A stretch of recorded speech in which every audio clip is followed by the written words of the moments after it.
샬롬, 날마다 말씀 따라를 통해 하나님의 은혜를 경험하시기 바랍니다. 오늘은 마가복음 14장 1절에서 2절 말씀을 본문으로 인간의 악함을 역전시키는 하나님의 주권적 섭리라는 제목으로 은혜를 나눕니다.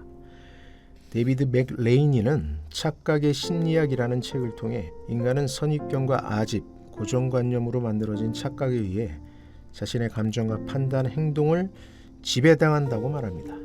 인간은 어떤 사건에 대해 전체적인 관점에서 바라볼 수 없기 때문에 사건의 일부분만을 보고 쉽게 판단함으로 착각에 빠집니다. 예수님을 흉계로 붙잡아 죽이려고 모의했던 대제사장들과 서기관들도 이런 착각에 빠졌습니다. 본문을 보면 유월절과 무교절을 앞두고 대제사장들과 서기관들은 예수를 잡아 죽일 방법을 찾기 위해 모의합니다. 대제사장들과 서기관들은 예수님과 매우 심각한 갈등 관계에 있었습니다.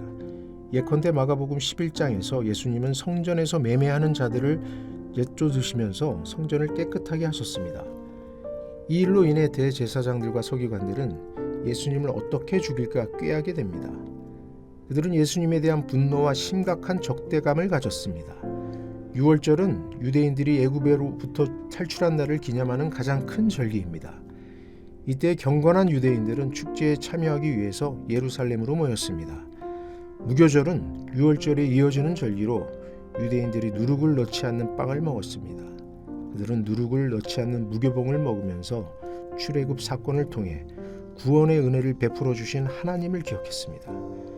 대제사장들과 서기관들은 명절을 앞두고 민중의 사랑을 받는 예수를 죽이면 밀란이 일어날 것을 걱정하면서도 정작 예수님이 유월절의 어린 양으로서 하나님의 구원 역사를 성취하기 위한 하나님의 아들이라는 사실을 몰랐습니다.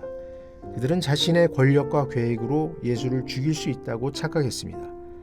하지만 하나님은 대제사장들과 서기관들의 악한 음모를 하나님의 구원을 이루는 선한 도구로 전환시켰습니다. 인간의 악함이 하나님의 아들을 죽이고자 모의했지만 하나님의 선하심은 유월절 어린 양 대신 예수를 구원의 통로로 바꾸어 놓으셨습니다. 인간의 모함과 잔꾀가 하나님의 주권적 섭리를 바꿀 수 없습니다. 우리가 범죄하지 않으려면 하나님의 섭리를 신뢰함으로 겸손히 그분의 뜻에 순종해야 합니다.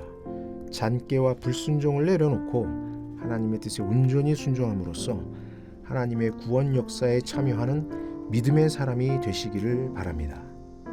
오늘의 기도, 하나님의 구원하는 역사 섭리에 온전한 순종으로 참여하여 주님의 뜻을 이루게 하소서.